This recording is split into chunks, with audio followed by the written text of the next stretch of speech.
రావణాసురుడు అదును కోసం ఎదురు చూస్తున్నాడు. అక్కడే ఉన్నాడు. మీతో నేను మనవి చేశాను, ఆయన సమస్తమైనటువంటి మాయలు తెలుసున్నవాడు. కాబట్టి ఆ పర్ణశాల ప్రాంతంలోనే ఆకాశంలో నిలబడి ఉన్నాడు, ఎవరికి కనపడడు. రథసహితుడై ఉన్నాడు, రథంలో కూర్చుని ఉన్నాడు. ఎప్పుడైతే లక్ష్మణుడు దూరంగా వెళ్ళిపోవడం కనపడిందో, సీతమ్మ ఒక్కతే ఉన్నదో, ఆయన ఉత్తర క్షణంలో రథం కనపడకుండా ఉంచి తాను మాత్రం భూమి మీదకి దిగి వేషాన్ని మార్పు చేసుకున్నాడు.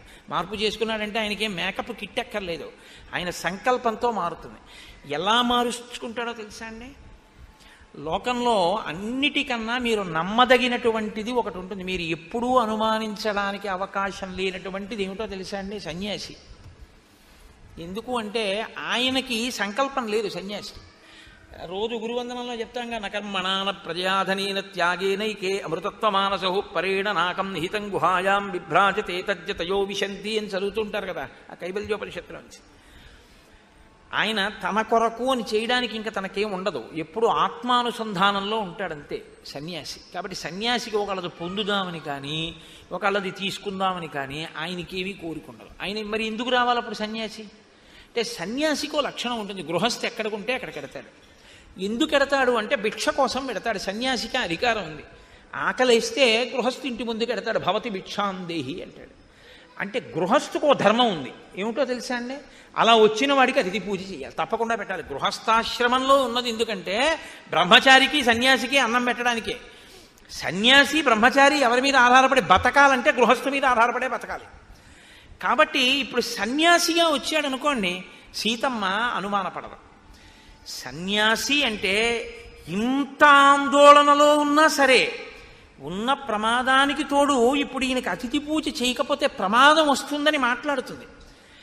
ఏదైనా ప్రశ్న వేస్తే దాపరికం లేకుండా జవాబు చెప్పేస్తుంది. ఎందుకంటే సన్యాసిని మనసులో కూడా శంకించరు ఎవ్వరూను. కాబట్టి కాషాయ దండ మాత్రేణ ఇతి పూజ్యోన సంశయ. కాషాయం కట్టుకున్న దండం పట్టుకున్నంత మాత్రం చేత ఇతి పూజింపబడతాడు, అందులో సందేహం లేదు. ఇంకా అన్నీ విడిచిపెట్టేసిన వాడు రామకృష్ణ. అంత గొప్ప సన్యాసిని వేషం కట్టచ్చా అని చూడ్డం. పరమహంసే ఓ మాట చెప్తుండేవారు, వెనకటికి ఎవడో రామచంద్రమూర్తి వేషం వేసుకుని, పగటి వేషగాళ్ళు ఉంటారు కదండి, ఇళ్ల ముందు నుంచి అలా వెడుతుంటే ఎవరో ఒక ఆయన వ్యాపారం చేసుకుంటున్నా బయటకు వచ్చి, అబ్బా భలే కట్టేవరో వేషం, నీకు బాగా నప్పింది ఈ వేషం, ఇదిగో తీసుకోమని డబ్బులు ఇచ్చాడు, నేను పుచ్చుకోనన్నాడు. ఆయన వెళ్ళిపోయి వేషం విప్పేసి వచ్చాడు. విప్పేసి వచ్చి, ఏది ఇందాక డబ్బులు ఇస్తా అన్నారు ఇవ్వండి అన్నాడు. ఎవరో ఇందాక పుచ్చుకోలేదేమన్నాడు. నేను రామపాత్రలో ఉన్నాను, ఒకటికి పెట్టడం తప్ప ఒకటి దగ్గర పుచ్చుకోనన్నాడు. అది ఆ లక్షణం ఆ పాత్రకు ఉంటుంది, ఆ విశిష్టమైనటువంటి స్థానాలు అవి. కాబట్టి ఇప్పుడు ఆ స్థానం యొక్క విలువ తెలిసి ఆ స్థానాన్ని సీతమ్మ గౌరవిస్తుంది కాబట్టి దగ్గరగా వెళ్ళడం తేలికవుతుంది. ఆవిడేం అరవదు, గౌరవిస్తుంది, కూర్చోబెడుతుంది, మాట్లాడుతుంది. పైగా ఒక సన్యాసిని గౌరవంగా మాట్లాడి ఆదరించకపోతే శాపవాక్కు విడిచిపెడతాడేమో అని భయపడుతుంది, అసలే భయంతో ఉంది ఇప్పుడు.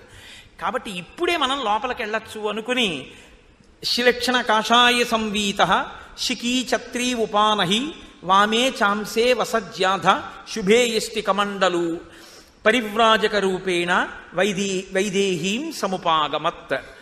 ఆయన ఆ చేతిలో ఒక దండాన్ని పట్టుకొని, కమండలం పట్టుకుని, ఓ గొడుగు పట్టుకుని, ఒక సన్యాసి వేషం వేసుకుని పరివ్రాజకుడి రూపంలో ఆమె యొక్క పర్ణశాలలోకి ప్రవేశించాడు.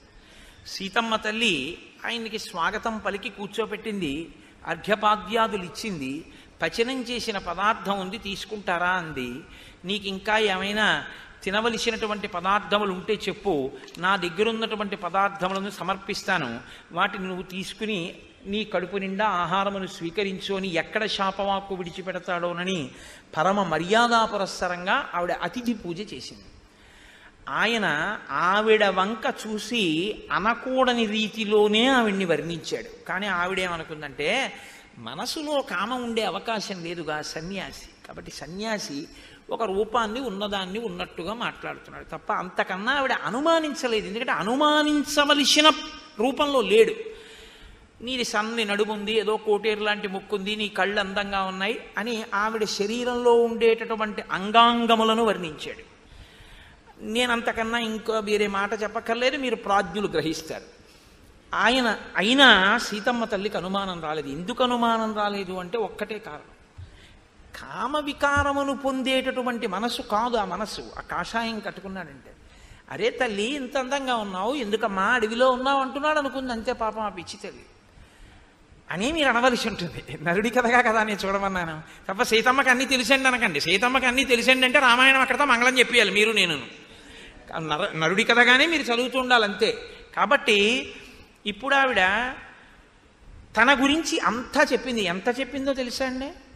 మళ్ళీ నేను మీకు ఆ రామకథంతా బాలకాండ ఎంత వివరంగా శ్లోకాలన్నీ చెప్పానో అంత వివరంగానూ చెప్పింది ఆవిడ.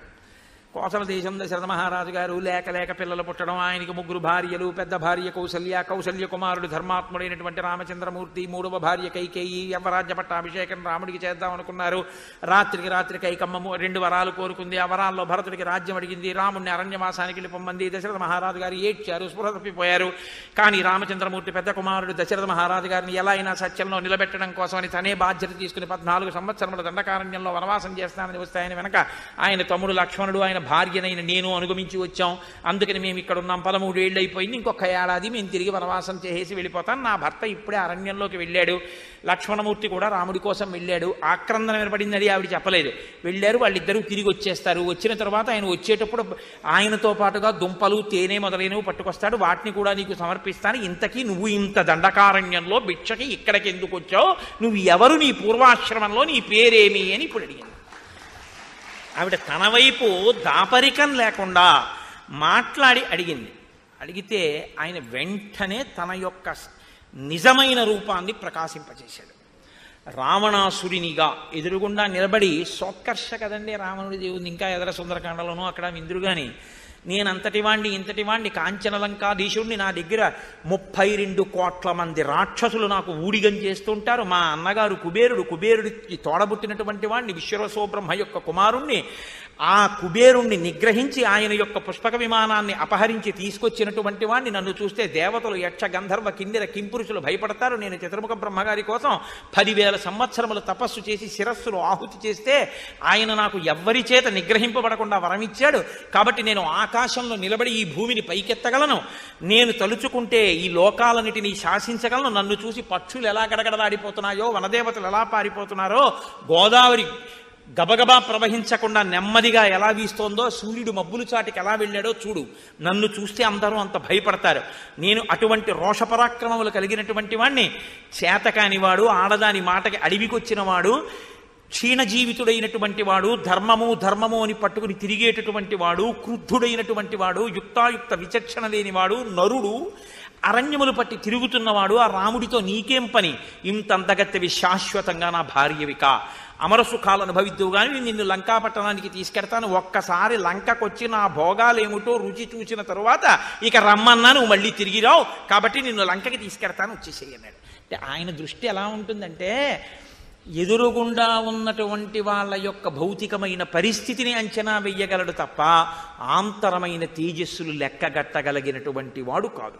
తనది ఎంత లీకి మనసో అవతల వాళ్ళు కూడా అంత లీకిగా ఉంటారు అనుకుంటాడు. అలా అనుకుని మాట్లాడేవాడెవడో వాడే రావణుడు.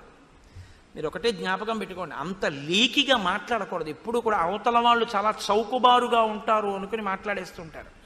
అలా నా దగ్గరికి చాలామంది వస్తుంటారు, వచ్చి మాట్లాడుతుంటారు. నేను పేర్లు ఎందుకు చెప్పాలి, బలానా వాళ్ళని మా ఊరు ఉపన్యాసాలకి తీసుకెళ్ళానండి అంటారు. నేను 2-3 పర్యాయాలు వింటాను. విన్న తర్వాత మీరు తీసుకెళ్లారా, మీరు వాళ్ళ దగ్గర విన్నారా అని అడుగుతున్నారు. తీసుకెళ్ళడం ఏంటి? అదే పశువా? అదే నీ అహంకారం? అంటే నీ సంస్థ తరపున తీసుకెళ్ళానని క్రెడెన్షియల్గా చెప్తున్నావా? అటువంటి మహానుభావుడు 3 రోజులు వచ్చి ప్రవచనం చేస్తే ఆయన దగ్గర విని మా జీవితాన్ని దిద్దుకునే భాగ్యం మేము 3 మాటలు పొంది ఉన్నామండం నీ సంస్కారమా? నేను వారిని తీసుకెళ్ళాను, వీరిని తీసుకెళ్ళానంటావేంటి? తీసుకెళ్ళానంటే నీ ఆభిజాత్యం, నీ అహంకారం. వాళ్ళు అనుగ్రహించి వచ్చారండి. వచ్చి వారు మా చేత సేవలు పొంది సంతోషాన్ని పొంది వేరొక పర్యాయం కూడా మీ దగ్గరికి తప్పకుండా వస్తామని చెప్పి వెళ్ళారు. దానికి మేము ఎంతో సంతోషించాం. కాబట్టి మీరు కూడా తప్పకుండా రావాలి అని అడిగిన వాడి దగ్గరికి రేపే వస్తున్నానని నువ్వు వెళ్ళాలి తప్ప నువ్వు తీసుకెళ్ళడం ఏమిటి? నేను తీసుకెళ్ళానండి, మీ ఉపన్యాసానికి రాలేదు ఏమనుకోకండి, నువ్వు రాలేకపోతే నాకేమిటి? మా అమ్మాయి పెళ్ళా ఇదేమన్నా?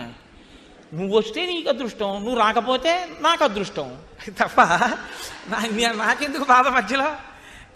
అంటే లోపల ఆభిజాత్యం పోకపోతే ఏమవుతుందంటే మాటలో లీకితనం ఉంటుంది. ఆ లీకితనం ఎప్పుడు పోతుందంటే మనసుకి సంస్కారం వస్తే పోతుంది. ఆ సంస్కారం ఏర్పాటు చేసుకోవాలి. ఈ సంస్కారం రాకపోతే అలాగే ఉంటాయి మాటలన్నీ. కాబట్టి రావణుడి మాటలు అవే ఉన్నాయి. అందుకే రావణ కాష్టం రగులుతోందంటారు. ఎక్కడో తెలుసా అండి? ఇదిగో ఇలాంటి మాటలే, అర్థం పర్థం లేకుండా అసందర్భంగా మాట్లాడే మాటలు ఉంటాయి. ఆ మాటలన్నిటిలోనూ రావణుడు బతికే ఉంటాడు.